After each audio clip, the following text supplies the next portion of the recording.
सरहदें इंसानों ने खींची है नक्शों पर, दिलों के दरमियाँ कोई दीवार नहीं होती।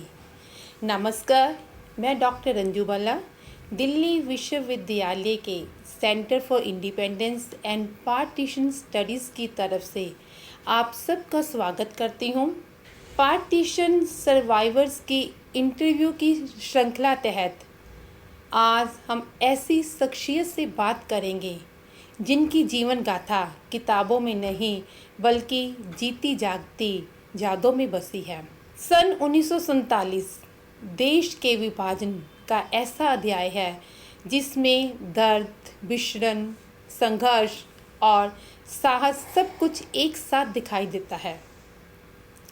जहां लाखों लोगों ने अपने घर बार, अपनी ज़मीन जायदाद, अपने रिश्तों और यहाँ तक कि अपनी यादों को पीछे छोड़ दिया, वहाँ उन्होंने अपनी हिम्मत, धैर्य और साहस के ज़रिए एक नई ज़िंदगी की फिर से शुरुआत की। आज हम ऐसे इंसान से बात करने के लिए आए हैं जो केवल इतिहास के गवाह नहीं बल्कि साहस के भी प्रतीक हैं। ऐसे लोगों के लिए शायद किसी शायर ने ठीक कहा है, वक्त की आंधियों ने सब कुछ उजाड़ दिया। वक्त की आंधियों ने सब कुछ उजाड़ दिया, लेकिन इंसानों की हिम्मत ने फिर से घर बसा दिया। आज हम दिल्ली के तिलक नगर में 92 वर्षीय सरदार जोगिंदर जी से बात करने के लिए आए हैं, जिनका जन्म पाक ऑक्युपाई कश्मीर में 1933 में हुआ। उनका जन्म चकार के ज़िला मुजफ्फराबाद में हुआ। सर, आपका बहुत बहुत स्वागत है। सर, सबसे पहले आप हमें अपनी जन्मभूमि के बारे में बताइए जहां आपका अपना बचपन बीता। मैं इलाका चकार के गांव ध्रुवनी में पैदा हुआ। मेरे माता पिता कल्टीवेटर ज़मींदार थे और सब कुछ अपना था। ये पाकिस्तान की जब मूवमेंट चली तो एक ऐसी आंधी आई जिसने हमारे इलाके को बिल्कुल तबाह बर्बाद कर। तो उस वक़्त हम 13 साल के थे और 8वीं क्लास में पढ़ते थे। तो हमें अचानक इस आबो हवा का यानी जो पता चला भाई अब पाकिस्तान बनने वाला है और आप लोगों को भी बहुत एक बचाव की ज़रूरत है। तो हम लोग मतलब ये भी सिख लोग जो ख़ास करके सिख तबका या हिंदू तबका था, इसी को ज़्यादा ख़तरा था क्योंकि हमारी आबादी बहुत कम थी। लिहाजा हम लोगों ने ये सोचा भी अगर ऐसा हो रहा है तो हम लोगों को इकट्ठा होना चाहिए। तो हम लोग जो है आपस में मीटिंग करके हम लोग एक जगह इकट्ठे हुए और वक्तन फ़वक्तन हम आपस में बात करते थे भाई हमारा नेक्स्ट प्रोग्राम क्या है, क्या होना चाहिए, क्योंकि हवा की आंधी ऐसी चल रही है, ये बहुत ख़तरनाक है। तो हम लोगों ने ये फैसला कर लिया, कुछ लोगों ने ये हमें सलाह दी कि आप लोग ऐसा करें, 2-4 आदमी या 5-10 आदमी इकट्ठे होकर श्रीनगर तक चले जाएं ताकि महाराजा साहब को ये मालूम पड़े कि यहाँ 10-15 गाँव जो हैं वो सरदारों के हैं, सिखों के हैं, हिंदुओं के हैं, तो उन लोगों के बचाव के लिए आर्मी भेजी जाए। तो हम लोग जब इस प्रोग्राम के लिए तैयार हुए और हमने वहाँ से मूवमेंट शुरू कर दी, लेकिन पहाड़ी इलाका होने की वजह से हमें बहुत परेशानियाँ हुई। कुछ दूर तक तो हम गए, 5-7 दिन, 8 दिन, 10 दिन हमने गुजारे, लेकिन हमको आगे जाने का रास्ता नहीं मिला। लिहाजा हम लोगों ने ये डिसाइड कर लिया कि आगे नहीं जा सकते क्योंकि जो अपना टेररिस्ट लोग हैं जो वो आगे जा चुके हैं। तो हम लोगों ने वहाँ से वापस आने का फैसला किया। क्योंकि आपको महसूस हुआ अभी जान को खतरा है। हाँ जी। तो हम लोग वहाँ से वापस आना जब शुरू हुए तो हम रास्ते में ही किसी जगह घेरे में आ गए। तो उन लोगों ने हमको ये सलाह दी कि हम आपको तंग नहीं करेंगे, मारेंगे नहीं, कि उनके पास राइफल। तो हम 8-10 आदमी थे सिर्फ। तो उन्होंने बोला जी हम आपको एक ऐसी सेफ्टी जगह में पहुंचा देंगे जहाँ से आपको आगे का रास्ता मिल जाए। तो वहाँ सैयद परिवार का एक बहुत बड़ा कह लो बोर्डिंग था। तो वहाँ हमको लेके, तो सैयद जो थे वहाँ बहुत अच्छे मतलब तबीयत के आदमी थे। उन्होंने हमें सलाह दी कि आप देखिए जी माहौल इतना ख़राब हो चुका है कि पाकिस्तानी जो हैं अपना टेररिस्ट या कबायली जिनको बोलते हैं, ये बहुत आगे जा चुके हैं, आप किसी तरफ आगे नहीं जा पाएंगे। तो आप हमारे पास आए हैं तो हम आपको ये सलाह देते हैं कि आप अपने आप को थोड़ा कन्वर्ट कर लीजिए। तो आप कहाँ तक पहुँच गए थे? आपने कहा ना आपका टाउन जो चिकार था उससे कितनी दूर चले गए थे? चिकार से तकरीबन हम कोई 25 माइल तक, 25 मील तक का सफ़र तय किया। हाँ जी। तो मतलब कि आपको पहले खबर हो चुकी थी भी पाकिस्तान बनने वाला है? हाँ जी, हाँ। हमको ये पहले यानी खबर कुछ दिन पहले मिल चुकी थी। तो आपको तो बचपन में था, बच्चे थे तो 13 साल की उम्र के थे तब? जी हाँ। हाँ। तो ऐसा है जी कि 13 साल की उम्र में भी हम लोग स्कूल जब जाते थे तो स्कूल में बातें होती थी कि अब ये हमला होने वाला है, अब ये हो जाएगा, ख़ास करके हिंदू और सिखों को यानी बहुत नुकसान हो सकता है। तो इसलिए हम लोगों ने भी आपस में बातचीत करके तो अपने फर्दर यानी हिफाजत के लिए इंतज़ाम किया। तो हम कुछ लोगों को छोड़कर हमारे जो सियासतदान थे उन्होंने हमें ये सलाह दी कि आप 8-10 आदमी जो हैं वो पहाड़ी रास्ते से निकल कर किसी तरीके से भी आप श्रीनगर महाराजा कश्मीर के पास पहुँचें और उनसे आप यहाँ हमारे बचाव के लिए इंतज़ाम करें। तो इस ख्याल से हम लोग जब चल दिए तो हम 5-4 दिन निकल गए। तो हमने देखा कि भाई हम जहाँ तक जा पहुँचे थे आगे हमको रास्ता नहीं मिला किसी तरफ भी, क्योंकि कबायली लोग जो हैं वो हमसे भी आगे निकल चुके थे, रास्ते सारे बंद हो चुके थे। तो हमने वहाँ से वापसी जब शुरू की तो वापसी रात को हम किसी जगह एक पहाड़ के ऊपर वहाँ के जो ये लोग बकरवाल लोग होते हैं इनके टेम्परेरी मकान होते हैं। तो वो टेम्परेरी मकान में हमने रात को रिहाइश रखी। लेकिन कुछ समय के बाद यानी घंटा 2 घंटे के बाद वहाँ के लोकल लोग जो मुसलमान थे, राइफलें थी उनके पास, वो आके उन्होंने अटैक कर दिया हमारे पर। लेकिन मारा तो किसी को नहीं, लेकिन आपस में बात हुई कि हम आपकी सेवा करना चाहते हैं, आप घबराइए नहीं, हमको आपकी कोई ज़रूरत है तो हमको बताइए। तो हमारे लोगों ने बताया भी हम 3-4 दिन से भूखे हैं, अगर हो सकता है तो कुछ आटे वगैरह का प्रोग्राम कर लीजिए। तो वो अपनी तरफ से तो वो ये कह के रही हैं हम आपके लिए इंतज़ाम करके लाते हैं। लेकिन जब वो अपने उनका गांव नज़दीक ही था जंगल के बाद, तो उन्होंने बोला भाई हम आपके लिए खाने पीने का सामान लेके आते हैं। लेकिन वो सामान हमारे लिए क्या लेके आए, तकरीबन वो 100-150 आदमी को इकट्ठा करके ले आए और बाकायदा यानी एम्यूनिशन के साथ। और उन्होंने आके हमको घेर लिया और अपनी जो उनकी मतलब विचार थे वो हम पर ठोसना शुरू कर दिए कि जी आप किसी तरफ नहीं जा सकते, लेकिन हम आपको मारेंगे नहीं। हमने आपसे वादा किया हम मारेंगे नहीं, लेकिन हम आपको यहाँ एक बहुत बड़ा डेरा है सैयद लोगों का, वो बहुत सियासतदान हैं, अच्छे आदमी हैं, उनके पास ले चलते हैं, जो फैसला वो करेंगे। उनके बाद मन में कुछ और ही चल रहा था। जी हाँ। तो रात को ले जा के उन्होंने हमको खाना खिलाया। जैसे आपने कहा ना 8-10 लोग थे, ठीक है ना, 8-10 लोग कौन थे उसमें? आप भी थे उसमें शामिल? पहले तो 8-10 लोग जो उन्हीं के थे जो जिन्होंने हमको घेरा था। नहीं, जब आप लोग गए थे महाराजा से मिलने के लिए, मदद के लिए जा रहे थे, तो उन 8-10 लोगों में कौन कौन थे? उनमें हमारे कुछ अपने 2-4 तो हमारे रिश्तेदार ही थे। आप भी शामिल थे उसमें? हाँ, मैं शामिल था उसमें। आपके पिताजी? मेरे पिताजी भी थे और एक या दो रिश्तेदारों से। ठीक है जी। तो लेकिन जब उन्होंने हमको रात को घेर लिया तो सुबह उस मुकाम से निकलने के पहले ही मेरे पिताजी बैक डोर से बाहर निकल गए। उन्होंने सोचा भी उनके पास राइफल थी, तो उन्होंने सोचा कि मैं बस बाहर जाके कुछ ना कुछ इनको डरा धमका के भगा दूँ, लेकिन ऐसा नहीं हो सका। तो हमारे पिताजी तो निकल गए, बाकी रह गए हम लोग। हम उनके यानी कब्जे में आ गए।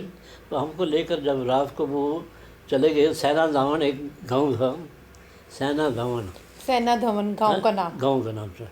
उस गांव में वो सैयद रहते थे। तो उनके पास जब ले गए वो, रात को तो हमने यानी खाना वाना खाया। नहीं, आपने लेके गए तो उन्होंने ये नहीं देखा भी एक आदमी उनमें कम है? नहीं, जैसे आपके पिताजी चले गए थे, भाग गए थे उस वहाँ से। तो सैयद साहब ने बोला जी आपको थोड़ा अपने इस ड्रेस को कन्वर्ट करना पड़ेगा, तो फिर आप बच सकते हैं, अदरवाइज़ आपका बचना बहुत मुश्किल है। क्योंकि अब जो टेररिस्ट लोग हैं, कबायली लोग जो हैं, वो बहुत आगे निकल चुके हैं। सब तरफ घेरा जो है वो मुसलमानों का है, सिख कोई है नहीं। सिखों के गांव जो हैं वो सब तबाह हो गए हैं, जला दिए गए हैं। क्योंकि उनको ऑर्डर ये था कि सबसे पहले सिखों को मारो, उसके बाद उनके घर को लूटो, सामान लूटने के बाद घर जला दो, घर नहीं छोड़ना, कोई ज़्यादा रहने नहीं देंगे ताकि दोबारा अगर कहीं जंगल में अगर कोई बचा हुआ भी होगा तो अपने घर में वापस नहीं आ सकेगा। तो इस वजह से मतलब ये हमको जब सैयद साहब के पास ले गए, सैयद साहब ने बोला जी आपका तरीका एक ही बचाव का तरीका है कि आप अपने आप को कन्वर्ट करो बस। तो कुछ लोग जो थे यानी मेरे अलावा, वो तकरीबन मान गए कि ठीक है जी हम कन्वर्ट होते हैं। आपने कहा आप थे, आपके पिताजी थे, आप 2-4 लोग और रिश्तेदार थे, हिंदू परिवार भी था साथ में? साथ में हिंदू कोई नहीं था, सिख परिवार ही थे। सिख परिवार थे। तो मेरे पिताजी तो निकल गए थे ना, वो तो हमको मिले नहीं, सिर्फ मैं था। और मैं ये सोचता था कि अब हमारे पिताजी वहाँ ही जाएंगे जहाँ से हम अब बाकी लोगों को छोड़ के आए हैं। तो ऐसे ख्याल से मैंने एक बहाना किया, शाम का टाइम था, कोई 5-6 बजे का। मैंने कहा जी मैंने लैट्रिन जाना है। तो कहने लगे जी बात ऐसा है, आप इस तरफ पानी है, वो बड़ा दरख्त है उसके पास पानी है, आप इस तरफ चले जाए। तो शाम का टाइम था, तो सूरज उतर चुका था। तो वहाँ में क्या दरख्त था बहुत बड़ा। मैं जाके ऐसे यानी थोड़ा चक्कर काटे 1-2। मतलब आपके दिमाग में कुछ चल रहा था तब? हाँ, ये मेरा प्रॉब्लम ये था कि अब मेरे पिताजी तो निकल गए, मैं भी किसी तरीके निकल जाऊँ। ये लोग क्योंकि कन्वर्ट होने के लिए मतलब ये था कि अपने शेव कराओ। तो मैं शेव तो मेरी क्या होनी थी, मतलब केस काटने थे उनके, लेकिन मैं इसके लिए तैयार नहीं था। तो मैंने सोचा भाई मुझे निकल ही जाना चाहिए, कैसे निकलूँ। तो मैंने जाके 2-4 चक्कर काटे वहाँ चश्मे के भरे। फिर दिल में ख्याल आया भाई ऐसा है मेरी तरफ से कोई देख नहीं रहा, भाई तुम भाग निकल सकते हो। तो साफ जंगल था, मैं जंगल में उतर गया नीचे, और आहिस्ता आहिस्ता आहिस्ता यानी दिमाग में सोचता हुआ कि मैं जाऊँ, अब किस तरफ जाऊँ। फिर दिमाग में ख्याल आया कि भाई हम स्कूल के टाइम में स्कूल मास्टर हमको कई दफ़ा एक्सकर्शन के लिए ले जाते थे, सैर करने के लिए, तो घुमाने के लिए। तो हमें कुछ सड़कें, कुछ रास्तों का पता था? हाँ पता था, एरिया का पता था। कुछ दरिया जो अपना चलते थे छोटे लाइन क्या नाम से पानी के कृष्ण जो चश्मे बहते होंगे ना उनको, तो पानी जो जाता था नीचे तो सारा जाके झेलों में गिरता था। तो उससे अंदाज़ा लग जाता था हमको कि हमारा घर किस तरफ है, हमारा एरिया किस तरफ है, हम किस तरफ से आए हैं और किधर जाना है। तो ऐसा सोच के मैंने रात को मैंने कहा मैं रात गुजारनी, अब रात भी है और यहाँ ख़तरनाक जानवर भी हैं, तो कैसे जंगल में नेचुरली जानवर होंगे। हाँ जी हाँ जी, पहाड़ी इलाका था ना, जंगल ही जंगल थे। तो इस वजह से करके मतलब रात को मैंने एक ऐसी जगह चुन ली जहाँ मतलब ये मैं रात गुजारूँ। और क्योंकि रात को चंद्रमा भी जा चुका था, तो सुबह मुझे जब रोशनी होगी तो उठ के मैं भी चल दूँगा। लेकिन रात को सूखे पत्तों के ऊपर से जब जानवर गुजरते थे तो आवाज़ आती थी चलने की, कर लेते हाँ जी। तो डर भी लगता था कि भाई कोई शेर भी हैं, यहाँ चीते भी हैं। तो मैंने सोचा भाई अब यहाँ से भी थोड़ा कहीं दाएं बाएं और तरफ निकलो जहाँ ये जानवर ना जा सकें। तो जंगल में से, जंगल का जो एंड होता है वहाँ कई दफ़ा ये होता है कि कोई वो अपना झाड़ियाँ तो नहीं होती, लेकिन दरख्तों की जड़ें जो होती हैं वो सामने नज़र आती हैं, क्योंकि पानी गिरने से, बरसात गिरने से वो जड़ें नंगी हो जाती हैं, सारा मिट्टी निकल जाती है। तो मैंने कहा भाई यहाँ वो नहीं आ पाएंगे जानवर। तो मैंने जाके यहाँ रात को, नींद भी बहुत आती थी उस टाइम, उस एज में नींद भी बहुत आती थी और डर भी लगता था। तो हमने जड़ों में पैर फंसा के रात को सो लिए। तो सुबह जब सुबह की रोशनी शुरू हुई तो हम उठ के फिर चल पड़े आगे। तो ऐसे हमने फिर ऐसी मतलब वो साइड चुन ली जो मतलब हमको ऐसा नज़र आता था भी इधर से बरसात का पानी दरिया झेलम में जाके लगता है। तो उसको पकड़ के, उस छोटी नाले को, तो हम मतलब नाला पकड़ के काफ़ी आगे निकल गए। तो उन इलाकों में ये आटा पीसने के लिए पहाड़ों में घराट होते हैं, हाँ जी, जो पानी से चलते हैं। तो मैंने कहा चलो इस तरफ निकलते चलो। नीचे जब चला, बहुत नीचे जाके आपने कहा भाई अभी लाइट काफ़ी ज़्यादा हो गई है तो अब छुप जाओ, दिन गुजर जाए तो फिर देखा जाएगा। लेकिन मेरी सफ़ेद पगड़ी होने की वजह से किसी ने मेरे को उन पत्थरों में बैठे हुए भी देख लिया, पकड़ लिया गया मैं, और मेरे को पकड़ के ले गए वो घराट के अंदर। तो जी हम काफर को पकड़ के लाए हैं, हम काफर को उसके इसको भी कलाड़ियों से काट दो जी, ये करो जी, वो करो जी। अब मैं कहा भाई मैं रगड़े में तो आ ही गया, मैं फंस गया। जिस खतरे से बाहर निकले हाँ, थे उसी खतरे में दोबारा आगे और दोबारा में आए। आप फंस गए।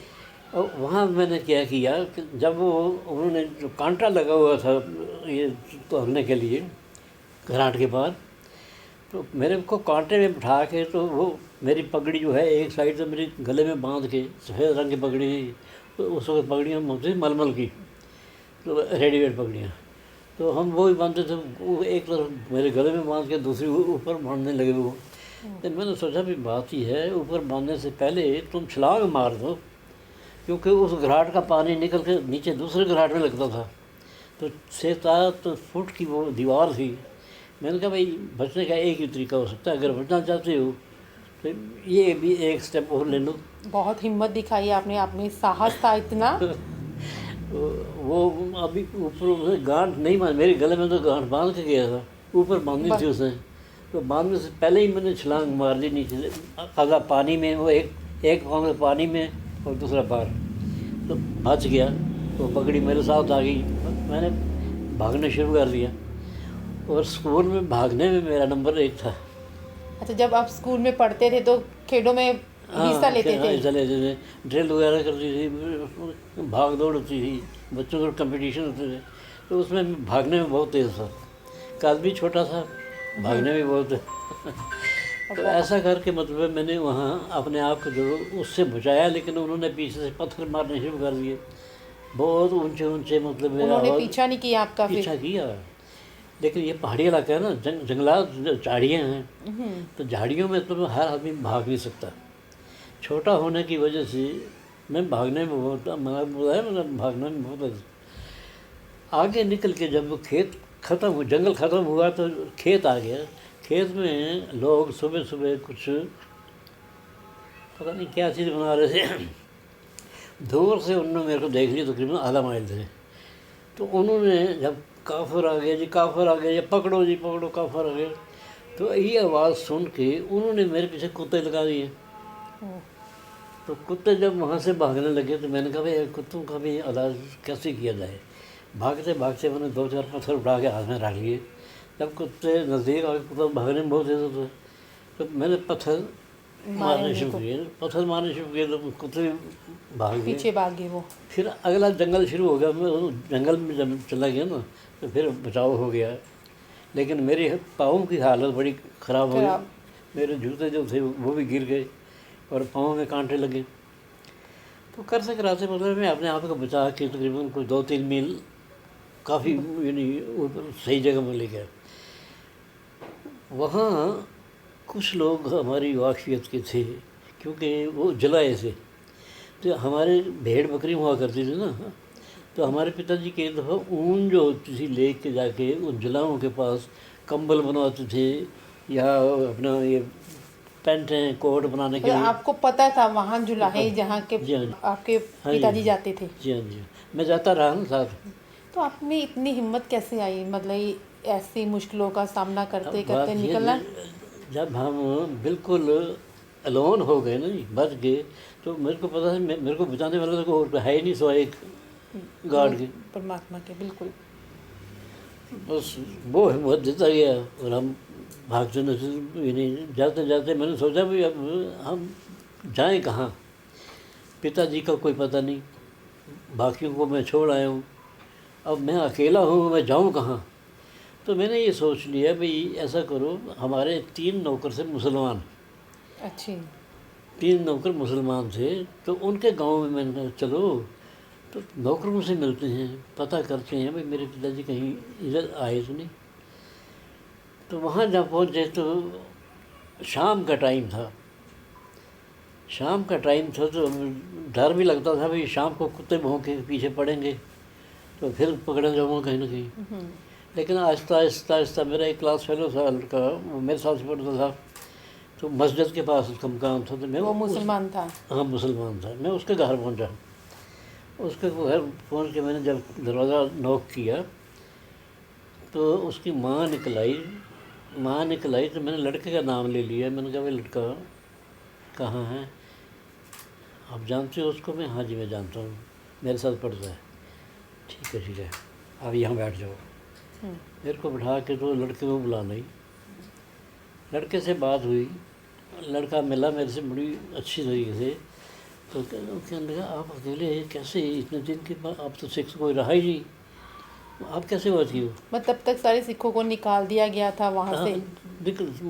मारे गए मारे गए। थे, क्योंकि छोटे छोटे गांव थे, छोटे छोटे गांव में मतलब किसी में 10 आदमी रह रहे हैं, किसी में 5 रह रहे हैं, किसी में। इतने छोटे गांव थे?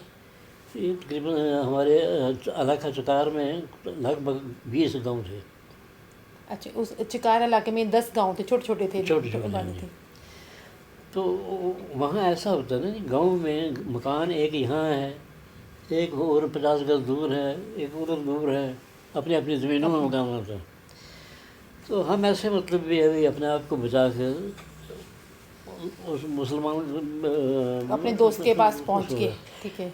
उसकी माँ ने भी हमको बताया जी आपकी एक जो फलानी औरत जो है, क्या आपकी क्या लग रही है? मैंने कहा चाची, वो जी वो फलाने घर में है, वो ज़ख्मी है। आपकी चाची जी? चाची, हाँ जी। क्या नाम उनका था?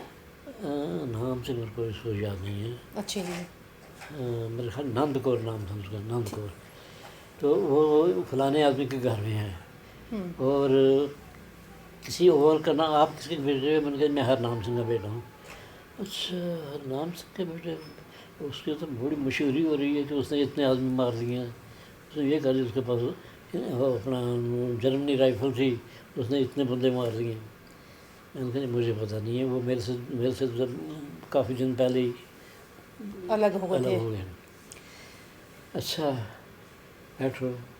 रात को उसने मेरे को तंदूर की रोटी खिलाई, बेटा आपने रोटी खाई है? मैंने कहा जी गाले खाई भी है और नहीं भी खाई, समझ लो दिल भी नहीं करता और रह भी नहीं सकते। नहीं, आपको उन पर विश्वास था भी ये मेरे को बचा लेंगे? हाँ। और हमारे लोकल किसी मुसलमान ने किसी सिख पर हाथ नहीं उठाया। जो आपके गांव के थे मुसलमान, उनका आपस में इतना प्यार था? हाँ जी हाँ जी। वो जो हमारे गांव का ही नहीं, जो हमारे एरिया के जितने गांव हैं, किसी मुसलमान ने किसी सिख हिंदू को नहीं मारा, ना किसी के खिलाफ कोई बात की। जब ये मार काट जो हुई है, ये जो कबायली लोग थे ना, उन्होंने मतलब गोलियां मार के मारे हैं। तो ऐसा करके हम फिर उस बच्चे ने हमारा दिल बहुत बढ़ा दिया। सुबह होने पर फिर मैं अपने नौकर के घर चला गया, उसी गांव में। उसी गांव में रहता था? हाँ। तो नौकर के घर गया, एक के घर गया, तो वो भी हैरान हो गया, भाई आप कहाँ से आ गए। मैंने उससे पूछा, मैं कि मेरे डैडी यानी कहीं जहाँ तो नहीं आए। हाँ, कहने लगे नहीं हमारे यहाँ से नहीं आए, शमसदीन से पता करो। शमसदीन दूसरा घर, क्योंकि 3 नौकर थे हमारे, तो शमसदीन के घर ही है। मैंने कहा भाई अपने लड़के को साथ भेजो, मैं अकेला नहीं जाऊँगा। सवेरे सवेरे मतलब जब वहाँ पहुँचे तो वहाँ से पता चला हाँ जी आपके पिताजी आ गए हैं और को बाहर फाड़, तो हमने फलानी जगह छुपा कर रखा हुआ है। अच्छे। हाँ, बाप के मर्जी फिर तो बाहर हो फिर गए। आपकी आपके पिताजी से मुलाकात हुई, मिले आप? हाँ जी, वो उसी ने मिलाया ना वहाँ। अच्छे। और पिताजी ने कहाँ मिलाया, और किसी के घर में नहीं, अपने घर में नहीं रखा। हम लोग जो मक्की बेचते हैं ना, मक्की हाँ। के पेड़ होते हैं बड़े बड़े लंबे, तो जब मक्की पक जाती है तो पेड़ काट के गट्ठे बना के उनके एक एक गट्ठा जो है इकट्ठा करके बड़े बड़े मतलब वो बना देते हैं। वो कह लो, हम लोग उसको ककरा बोलते हैं, लेकिन यहाँ क्या बोलेंगे हिंदी में मैं बता नहीं सकता आपको। तो उन ककरे के अंदर उनको जगह छुपा के रखा हुआ छुपा था। के रखा हुआ था। तो मैंने कहा भाई खाना का जी तंदूर की रोटी बनाते हैं हम, और उनको घी लगा के चौपड़ के तो उनका हवा लगा देते हैं और अंडे दे देते हैं साथ में, और अपना पतीली दे रखी, पानी दे रखा है, वो अपने आप वो अंडे जो है उबाल भी कर लेते हैं, तो फिर वो अपना ऑमलेट भी बना देते हैं। तो दूसरे दिन कह रहे आप आज की रात हमारे पास रहो, दूसरे दिन हम आपको बुलाएंगे। तो हमारे पिताजी से भी हमने हमको बुला लिया। तो फिर हम कई दिन तक ऐसे ही उसी जगह रहे। तो बाद में ऐलान हो गया कि लड़ाई बंद हो गई। ये कब की बात है, मतलब कौन सी तारीख थी, कुछ नहीं, याद है आपको? ना तारीख का पता, ना डे और ना डेट का पता नहीं, बिल्कुल कुछ। उस वक्त तो ये हो सकता था मैं क्या हूँ, कहाँ पर कहाँ हूँ, बच भी पाऊंगा नहीं। हाँ। तो फिर और आप और या- आपके पिताजी वहाँ रुके दोनों? तो यहाँ तक कि हमारे कपड़े भी जो थे ना झाड़ियों में खींच खींच के वो फट गए थे। फट गए, पैर नंगे हो गए, पैरों में कांटे लग गए। तो वो महाराजा तक खबर पहुँच गई थी? नहीं पहुँची, अच्छे। वो जहाँ जा ही नहीं सका हमारे में उस से समय कोई भी। महाराजा कौन थे, क्या नाम था उनका? महाराजा हरि सिंह। महाराजा हरि सिंह। हाँ जी। ठीक। तो हम लोग कोई भी नहीं जा सका। हम वापस मतलब भैया अपने पिताजी से मुलाकात हमारी हो गई। तो पिताजी से साथ हम रहे। कुछ दिन के बाद ऐलान हुआ, ढोल बजने लगे अपना गांव में कि जी ऐलान हो गया, भाई लड़ाई बंद हो गई बिल्कुल। और जितने भी सिखों के बच्चे, सिख औरतें ज़ख्मी हैं या सही हैं, जिसके घर में छुपे हैं, जंगल में हैं, जहाँ भी हैं, वो बाहर आ जाएं। अमन हो गया। और फलानी तारीख को फलानी जगह हटियाँ एक जगह का नाम था। हटियाँ मेन यानी जो जीटी रोड थी उस पर था वो बाज़ार है। हटियाँ में इकट्ठे हो जाओ, आपको हिंदुस्तान भेजा जाएगा। इस 2 भागों में बट गया था। हाँ जी, हाँ जी। पाकिस्तान और हाँ जी, हिंदुस्तान बच में। चुका था यानी ये हो गया, चैन हो गया मतलब। जी। हाँ जी, लड़ाई बंद हो चुकी थी। तो उस वजह से मतलब हम लोग वहाँ इकट्ठे हुए। वहाँ इकट्ठे तो हुए, तो वो सड़क का किनारा था, तो 3 मंजिला ऊंची बिल्डिंगें थी। शाम का टाइम था, हमारा हवाई जहाज़ श्रीनगर से जाता था मुजफ्फराबाद। 2 दरियाओं का मेल होता था, किशन गंगा और झेलम का, उसको दुमेल बोलते थे। दो दरियाओं का सुमेल को। हाँ। तो वहाँ जो पुल था, उस पुल के ऊपर यानी रोज़ हमारा इंडिया का जहाज़ जाके बम मारता था कि ताकि पुल टूट जाए, तो पाकिस्तान की आर्मी हमारे यानी कश्मीर एरिया में ना आ सके। पाकिस्तान की कोई आर्मी जो है वो हमारे एरिया में ना आ सके, इसलिए वो बम मार के पुल तोड़ना चाहते थे, लेकिन वो पुल नहीं टूट सका। अगर पुल तोड़ना चाहते थे आप लोगों ने, वहाँ मतलब भारत में कैसे आना था फिर, और कोई रास्ता था? हाँ, बहुत रास्ते थे। फिर ये था ना अमन चैन हो ना, कश्मीर आने, श्रीनगर आने के लिए बहुत रास्ते थे, कई रास्ते थे। पुणे से आ सकते थे और कई अलग थे। तो इस करके मतलब ये भी हमें वहाँ जब इकट्ठा किया गया, जगह जगह से जो बचे हुए लोग थे, कोई ज़ख्मी था, किसी की बाँह टूटी हुई थी, किसी की टांग टूटी, और ज़्यादा औरतें थी, मर्द मार दिए गए थे, बच्चे और औरतें। तो उनमें साथ हम भी मिल के वहाँ, तो शाम का टाइम हुआ तो हमारा जहाज़ फिर गया बम्बार्डमेंट करने के लिए। जब बम मार के वहाँ से वापस आया, क्योंकि श्रीनगर से जाते आते थे मुजफ्फराबाद में बम मार के फिर वापस दरिया झेलम के ऊपर। अब ये झेलम के किनारे सड़क के ऊपर ये 3 मंजिला मकान था जिसमें हम ठहरे थे। जहाज़ ने देखा आते हुए कि यहाँ से खिड़की से धुआं भी निकल रहा है, इस 3 मंजिली मकान से कि कोई रह रहा है इसमें। धुआं, हाँ, धुआं भी निकल रहा है, और एक खिड़की में एक लोटा चमकीला, अच्छी। पानी का लोटा, वो भी नज़र आ रहा है। तो उन्होंने ये सोचा भी ये हो सकता है पाकिस्तान आर्मी यहाँ ठहरी हो। उन्होंने पाकिस्तानी आर्मी समझ के, मतलब ये जहाज़ ने फिर टर्न ली। अच्छी। हाँ, टर्न ली, सामने से जाके जब ऐसे टेढ़ा हुआ, एकदम 2-3 बम उसने मारे वहाँ उसी खिड़की में। वो लोटा वोटा भी गया, वहाँ हल्ला गुल्ला, लेकिन वहाँ थे हम सिख लोग, हम लोगों को इकट्ठा कर रखा था उन्होंने। तो हमारी औरतें जो थी वो ऊपर खाना बना रही थी, और धुआं उस वजह से निकल रहा था। वहाँ भी समझ लो कि कई आदमी ज़ख्मी हुए, पेट फट गए, अंतड़ियाँ बाहर निकल आई। तो फिर नीचे ला कर लोगों को रात को बड़ा इंतज़ाम किया गया, उन्होंने, मुसलमानों ने ही, पाकिस्तान आर्मी ने, उन्होंने मतलब इंतज़ाम किया सारा।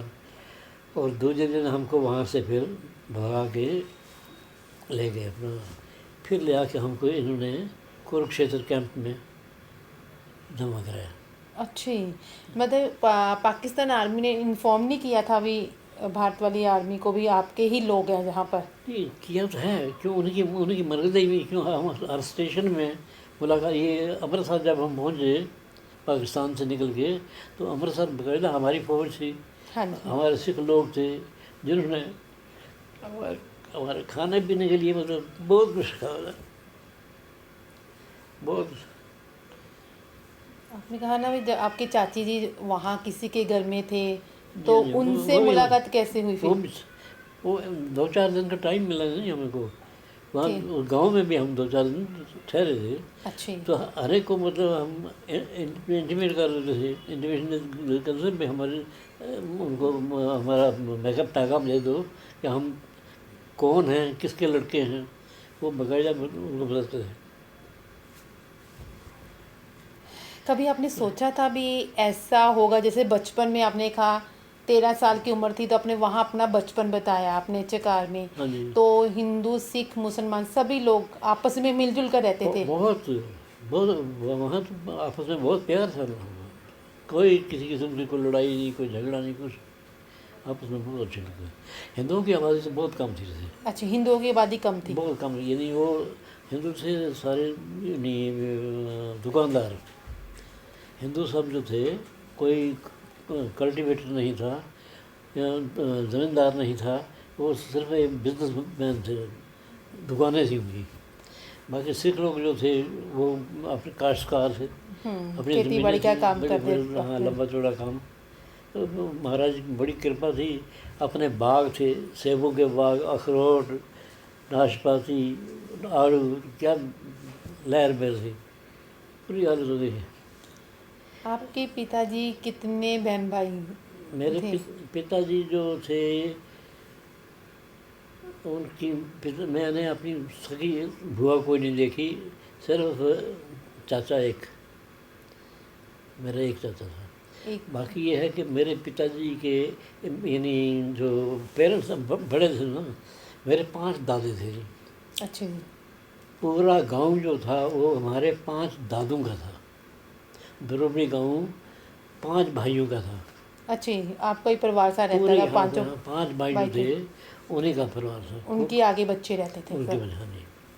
तो ऐसा है कि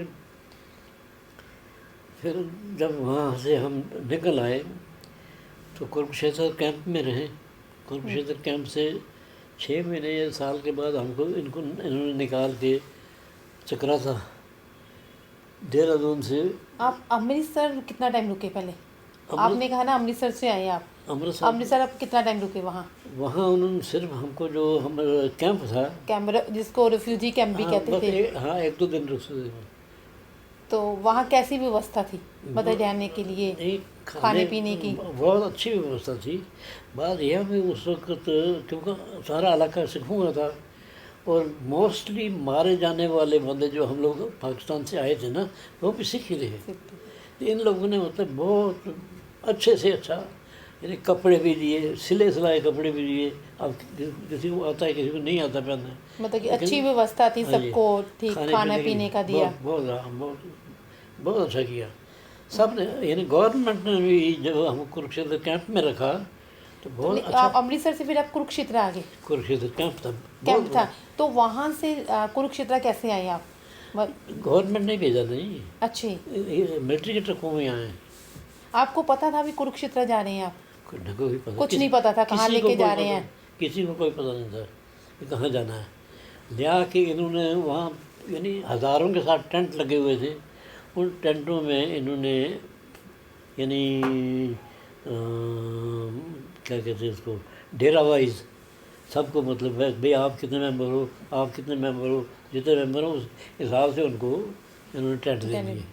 और जितने दिन हम टेंट में रहे, जितने महीने, हमें राशन खूब मिलता रहा, बहुत अच्छा राशन मिलता रहा। फिर हमको यहाँ से इन्होंने, क्योंकि हम गर्मी शुरू हो गई थी, तो गर्मी शुरू होने की वजह से हम लोग जो कश्मीर के थे, हमको इन लोगों ने देहरादून से 80 किलोमीटर ऊपर चकराता है, बिल्कुल, हाँ जी, वहाँ हमको भेज दिया।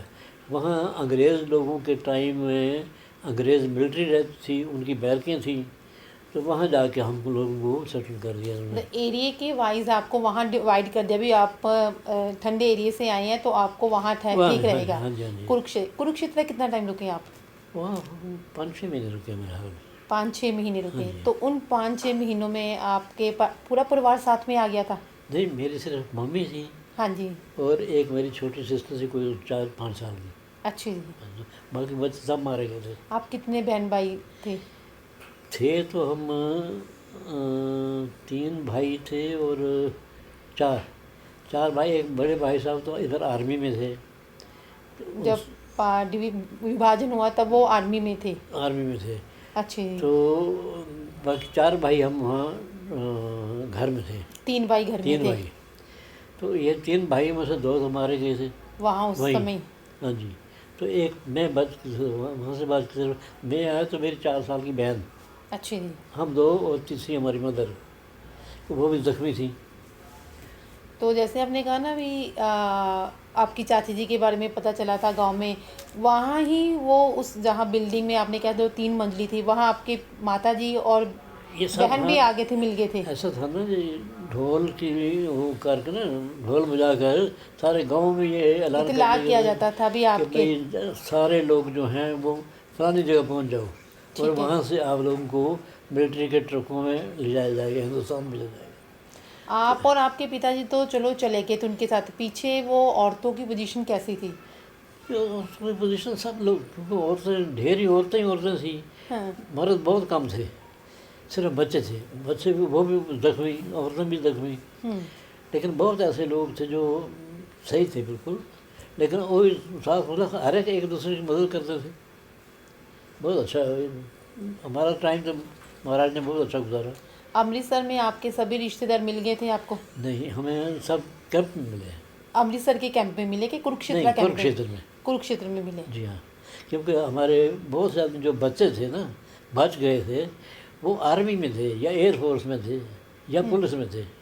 तो वो लोग फिर जब उनको ये पता चलता था ना कि यहाँ ये कैंप है और इस कैंप में कहाँ कहाँ से लोग आए, वो पता वो खुद करते थे कि भाई कश्मीर से आए हुए, जो उस इलाके से चकार से आए हुए लोग हैं, मुजफ्फराबाद से, वो कहाँ हैं, वो फिर बताते थे उस ब्लॉक में जाइए आप।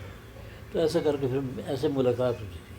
आपका भाई आपने कहा मिलिट्री में थे, जी हाँ। तो उनको तो पता चल गया था भी देश बंटने जा रहा है? हाँ जी, हाँ जी। तो उन्होंने पहले आपने कोई तैयारी नहीं की थी आपके परिवार वालों ने? ऐसा नहीं है, बात ये नहीं, ये लोग, हम लोग गांव के रहने वाले, पहाड़ों के रहने वाले हैं। तो एक साल में 2 महीने छुट्टी मिलती थी, कभी कभाई जाते थे। अच्छी। ये हमें बता नहीं सकते थे अच्छी इनको इन्फॉर्मेशन इतनी नहीं होती थी, और ये ऐसे भी डिस्क्लोज भी नहीं कर सकते थे ना, ऐसे कोई। सीक्रेट रखना होता था अपना वो। मेरे सके चाचा जी वो भी आर्मी थे, अच्छे जी। सके चाचा जी और सके भाई, ये दोनों। और फिर रियल ਜਿਹੜੇ हमारे 5 दादे थे, उनके जो बच्चे थे उनमें से उनके लड़के जो थे, कोई उस ज़माने में कैप्टन था, कोई सूबेदार था, कोई किसी मतलब बड़े अच्छे अच्छी पोस्ट पर थे, तो वो भी बच गए, वो हमको बाद में मिलते रहे। जी तो आप सभी कुरुक्षेत्र में आके मिल गए। जी हाँ कुरुक्षेत्र मिलने के बाद आप सभी, आपको भारत सरकार की तरफ से चक्राता में, जी हाँ जी। तो चक्राता में आपको कोई, जैसे आपने कहा वहाँ आपकी ज़मीन जायदाद थी, बाग थे, उसके एवज में भारत कुछ भी सरकार ने नहीं कुछ मिला, दिया आपको?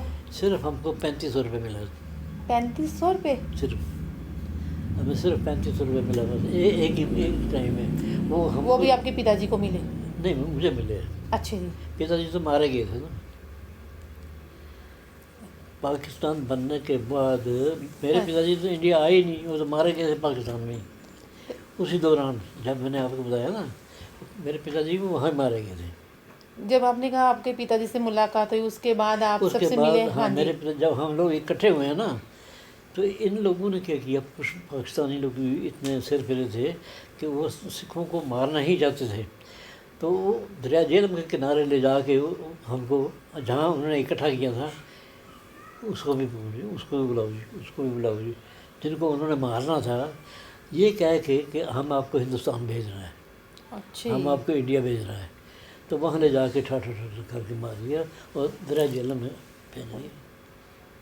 आपको पता चल गया था भी आपके पता पिताजी चल को गया, मार मैं भी दिया? जख्मी हुआ जी, मैं भी जख्मी हो गया था। मैं भी उन्हीं के साथ 5 आदमी, बड़े थे, छोटा बहुत है। छोटा आदमी में था।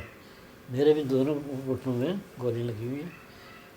और ये देखिए भाई, बाद में उन्हीं के एक कर्नल ने मेरी खुद मरहम पट्टी करवा के और हवलदार को बोल दिया कि इस बच्चे को गाड़ी से बाहर नहीं जाने देना, इसको अपनी नज़र में रखना, इसको हम पेशावर ले जाके जाएंगे। अच्छा चलो, सुनते रहे, हम बोलते थे कम थे, सुनते रहते सब। तो जिस वक्त वो आदमी जिसके सपुर्द वो हमको करके गया था, वो गाड़ी से बाहर निकल के सिगरेट पीना था, पीने के लिए गए।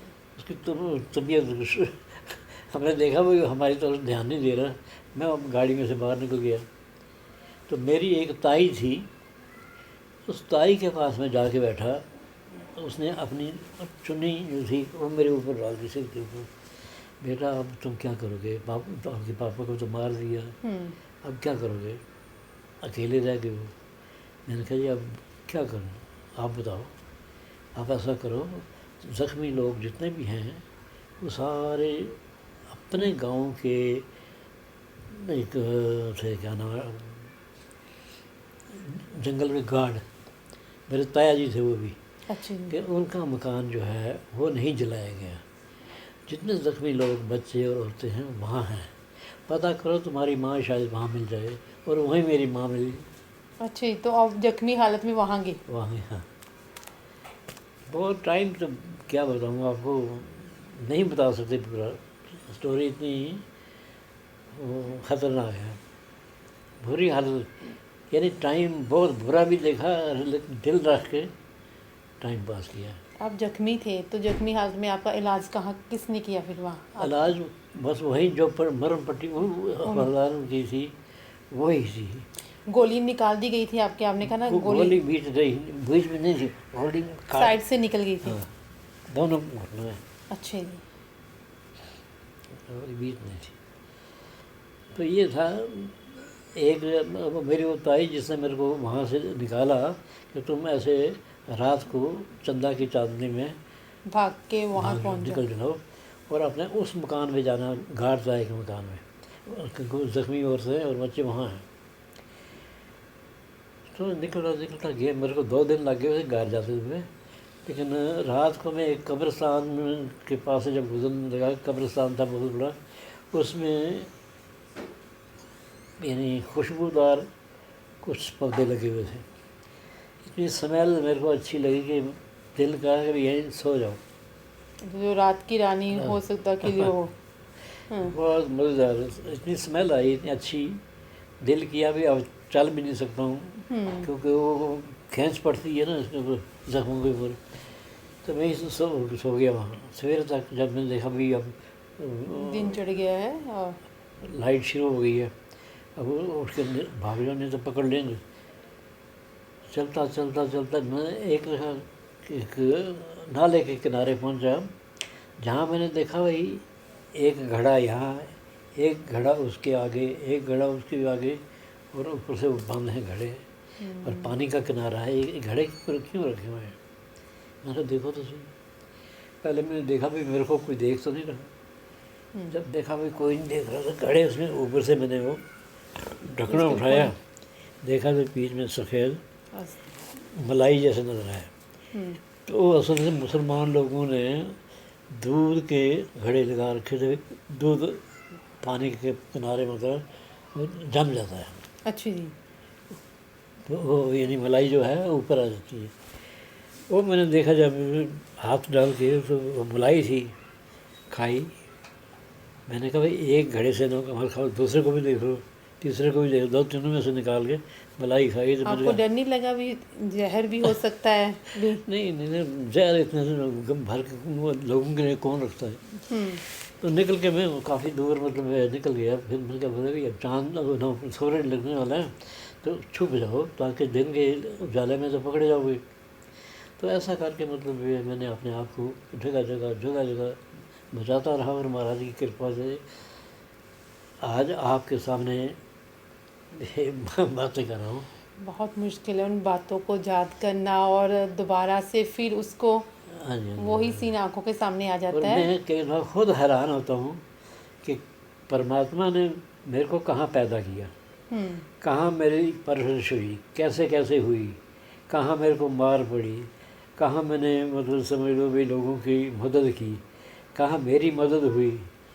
और उसके बाद जब मैं इंडिया आया, तो इंडिया आने के बाद मेरे को पढ़ाई के लिए अभी 15 रुपये महीना भी नहीं मिल पाए, क्योंकि उस वक्त सिपाहियों की तनख्वाह 45 रुपये 45 रुपीज़ होती थी। मेरे भाई साहब को मैंने पूछा, मैंने कहा मैं पढ़ना चाहता हूँ। भाई पढ़ना तो चाहते हो, मैं ज़्यादा से ज़्यादा 10 रुपये महीना दे सकता हूँ। तो अब आप चक्राता में थे? जी हाँ, चक्राता में थे ना तब? हाँ। हाँ। तो कहने लगे भी हाँ इससे ज़्यादा नहीं दे सकते। मैंने कहा भी इससे इतनी तो फीस है, नहीं बहुत मुश्किल है, पढ़ भी नहीं पाए। वहाँ कितनी क्लास तक पढ़े थे आप? कहाँ? जहाँ आप मुजफ्फराबाद में सिर्फ वहाँ 8वीं 8वीं मतलब पास कर ली थी? नहीं 8वीं शुरू की थी, तभी लड़ाई शुरू हुई। मैं सिर्फ इंग्लिश 2 क्लास पढ़ा हूँ, 6वीं और 7वीं। 6वीं में इंग्लिश शुरू होती थी, 6वीं पढ़ी पूरी और 7वीं पढ़ी है, 8वीं पहुँचे ये काम है। तो मतलब मेरी यानी क्वालिफिकेशन जो है वो सिर्फ वही है जो मैंने वहाँ की। फिर दोबारा आके आगे पढ़े नहीं आप? नहीं आगे नहीं पढ़ा। फिर चक्राता में आके आपने क्या किया? चक्राता में मैंने कुछ भी नहीं किया। वहाँ भी मैं ऐसा करता था भी चक्राता पहाड़ी इलाका है, तो कई हम जंगल में जाके लकड़ी उठा लाना, आपकी दुकान पे जाके आपको बोला भाई आपको लकड़ी चाहिए सूखी, वो बेच देनी? जी 4 पैसे मिल गए तो गुजारा चल जाता था ऐसे। तो मेरी मदर की डेथ भी चक्राता में ही हुई। उनकी मेरी मदर को ये लूज मोशन शुरू हो गया, खाना पीना खा नहीं सकती थी, घर के बंदे मारे जाने की वजह से हर वक्त रोते रहते थे। बिल्कुल, उनकी मनोस्थिति बहुत खराब हो चुकी होगी, भी बच्चे भी मारे जा चुके हैं, पति भी है। तो लूज मोशन की वजह से उनकी भी डेथ हो गई। जिस वक्त वो मरने लगी अस्पताल में ही थी, तो मैंने कहने लगे बेटा इधर आया नज़दीक, छोटी बहन को कुछ ना कहना। कितने साल के थे तब आप, जब आपकी माता जी पूरे हुए हैं? कितने साल के थे आप? देखो ना 8वीं तक तो मैं पढ़ाई नहीं, साल 2 साल और कुछ। पार्टीशन के बाद 2 साल जिंदा रहे हैं। हाँ। तो वो 2 सालों में उनकी स्थिति कैसी थी? मम्मी की आपकी? बहुत ख़राब, बहुत ख़राब। हर वक्त रोते रहते, बच्चे मारे गए, घर वाला मारा गया, सब परिवार पूरा मारे गए इस वजह से। तो माता पिता की साइड से आपकी मासी माँ नानी का परिवार उनमें से भी कोई आए थे वहाँ से इधर? मेरी मासी कोई कोई एक मासी आई, अच्छे जी। वो मेरी रियल चाची भी थी। दोनों भाई मतलब दोनों बहनों एक ही एक दोनों भाइयों के साथ थे आप? मेरे जो चाचा आर्मी में थे ना, उनके घर वाली भी मेरी सी रियल मासी मासी भी। मासी हाँ जी। तो वो मासी मेरी जो है कानपुर में उनका लड़का है, यहाँ लखनऊ में, वो ग्रंथी है। अच्छे। तो मासी की भी डेथ हो गई, वो भी इंडिया में आकर हुई? इंडिया में डेथ हुई। और एक मासी मेरी वो थी, वो भी मेरे चाचा के घर भी आई थी। वो आके अपना जम्मू कौन सा जम्मू भी डिग्याना डिग्याना एक जगह जम्मू में, वो वहाँ आके डेथ हो गई थी उसकी। तो वो मतलब इधर नहीं आ सके थे, उधर ही हो गई थी। तो आपके नाना नानी वो उस पर वो वहीं मारे गए, पता उनका पता ही नहीं चला हमको कहाँ मारने। बाद में कोई खबर भी नहीं मिली? नहीं ना मामू का पता लगा, 2 मामू से। 2 मामे थे? हाँ, और 2 नाना नानी से कोई पता नहीं चला। तो आपकी माता जी ने कभी छोटी बहन को कुछ नहीं कहना? हाँ हाँ। तो छोटी बहन जो थोड़ी बड़ी हो गई तो उसकी शादी की हमने देहरादून में। अच्छी। हाँ, मेरे चाचा जी भी साथ थे, चाचा जी ने भी हेल्प की, भाई ने भी हेल्प की, उसने शादी कर दी। तो आपके भाई की शादी जहाँ पर हुई फिर? मेरे भाई की शादी भी देहरादून में हुई। अच्छी। तो उनकी जो घरवाली है वो भी 8-10 साल हुए डेथ हुई है। हाँ जी। चक्राता में आप लकड़ियों का काम करते थे, उसके बाद आपने और काम किया? मैंने कई काम किए जी, क्या बताऊँ आपको। मैंने ड्राई क्लीन का काम किया है, रफू का काम किया है। अच्छा। मैं बर्तनों के ऊपर नाम लिखने का काम किया मैंने। जैसे आप बर्तन खरीद रहे हैं, आपसे बोला ये नाम लिखवाना है, हाँ जी, कितने पैसे, जितने हर्फ हैं उतने आने, एक आना एक हर्फ। बड़े बहुत काम किए हैं। मांग के नहीं खाया, अपना काम किया, मेहनत से अपनी ज़िंदगी जी अपनी। मैंने ज़िंदगी में किसी का एक पैसा नहीं खाया जी। दिए हज़ारों रुपए, लाखों रुपए, हज़ारों में नहीं लाखों रुपए मैंने खा के, रिश्तेदार भी, दोस्त यार भी, लेकिन मैंने किसी का एक पैसा नहीं खाया। मेरी बेटी यहाँ होगी, आप उसे पूछ के देखना, हैरान है। ये मेरे दामाद है ना, रिश्तेदार जी बैठे हैं ना, हाँ जी। मेरे दामाद हैं ये, मेरे बड़े दामाद यही हैं। मैंने भी शादी देहरादून में ही की थी। अच्छा, आपकी शादी भी देहरादून में? देहरादून में, हाँ जी। तो वहाँ जब आए थे कैंप में भी कुछ सामान लेके आए थे साथ में वहाँ से कि नहीं? कौन से? आपकी माता जी या वहाँ जो सामान था? कुछ नहीं था जी, खाली हाथ आए थे? खाली हाथ, बिल्कुल। बदन के कपड़े भी नहीं थे। यहाँ जो लोगों ने दिए थे वही पहनते रहे, चाहे बड़े हैं चाहे छोटे। हालात हमने, मैंने ये है कि चीज़ जैसा हमको सब कुछ मिलती रही, लेकिन ये वो बड़ी है छोटी है परवाह नहीं की, गुजारा करना है। कई लोगों ने बर्तन भी दिए, किसी ने गिलास दिया, किसी ने कौली दी, किसी मतलब जहाँ के जो स्थानीय लोग थे उन्होंने आपकी मदद की? भी किया। और भारत सरकार की तरफ से आपने कहा सिर्फ 3500 रुपया मिला? सिर्फ 3500 रुपये मिला जी, यानी कश्मीरी रिफ्यूज होने की वजह से। अच्छा, तो जो ज़मीन जायदाद छोड़ के आएगी उसके एवज में कुछ भी नहीं मिला? कुछ नहीं, करोड़ों रुपए की ज़मीन, क्योंकि बगीचे भी थे, अपना फ्रूट बहुत था, अखरोट बहुत थे, सेब थे, हर चीज़ें थी।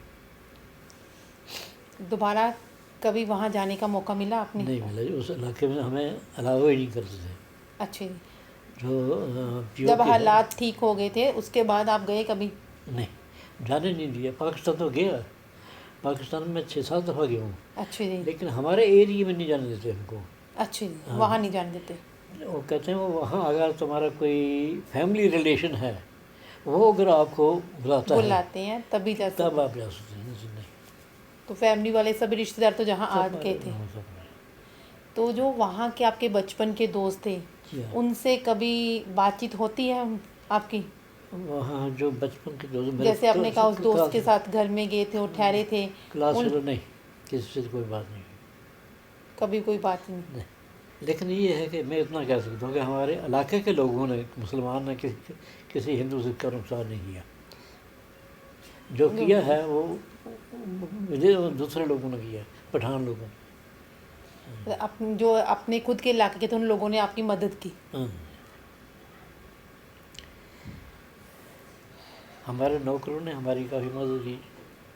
तो उस समय जैसे पार्टीशन के समय औरतों की पोजीशन कैसी थी? जो बच्चे थे या जो वृद्ध आदमी थे, जो दिव्यांगजन थे, उनकी कैसे वो भारतीय सीमा तक पहुँचे? क्योंकि जो ज़ख्मी लोग थे, बच्चे तो वही थे जो ज़ख्मी थे, औरतें हैं या बच्चे लोग हैं, तो उन लोगों को वो किसी न किसी घर में वो जब ठहरते थे ना, वहाँ पर उनका झाड़ू बहारी करना, घर का काम करना, खाना पीना मिल जाता था। कोई ऐसी घटना जो आपके रिश्तेदारों में या कोई घटित हुई हो जो आप हमें बताना चाहते हैं? नहीं, ऐसी कोई नहीं, ऐसी कोई नहीं। इन फ्यूचर में ऐसी घटना आगे घटित ना हो, आप आने वाली जनरेशन को क्या मैसेज देना चाहते हैं? आपसे ये कहना चाहते हैं कि हमेशा भाई अच्छे रहो, अच्छे बनो, अच्छी शिक्षा दो लोगों को, चाहे अपना बच्चे हों, चाहे साथी, पड़ोसी में कोई भी हो। आपने अपने अनुभवों को, अपनी यादों को हमारे साथ साझा किया। आपका बहुत बहुत धन्यवाद। शुक्रिया। धन्यवाद मैं दिल्ली विश्वविद्यालय के माननीय कुलपति प्रोफेसर जोगेश सिंह जी का, centre for independence and partition studies के चेयरमैन प्रोफेसर रवि प्रकाश टेकचंदानी जी का, centre for independence and partition studies के डायरेक्टर प्रोफेसर रविंद्र कुमार जी का और जॉइंट डायरेक्टर प्रोफेसर ज्योति त्रिहन जी का करती हूँ। टेक्निकल सपोर्ट के लिए कैमरामैन मिस्टर गुरजीत का मैं आभार व्यक्त करती हूँ। यूट्यूब चैनल देख रहे आप सभी दर्शकों का मैं बहुत बहुत धन्यवाद करती हूँ।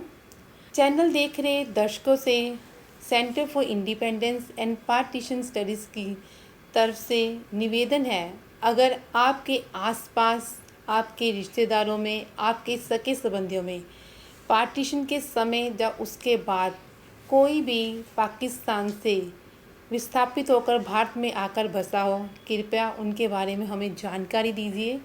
जानकारी देने के लिए आप centre for independence and partition studies की वेबसाइट, सोशल मीडिया हैंडल्स पर संपर्क कर सकते हैं। आप सबका बहुत बहुत धन्यवाद। शुक्रिया।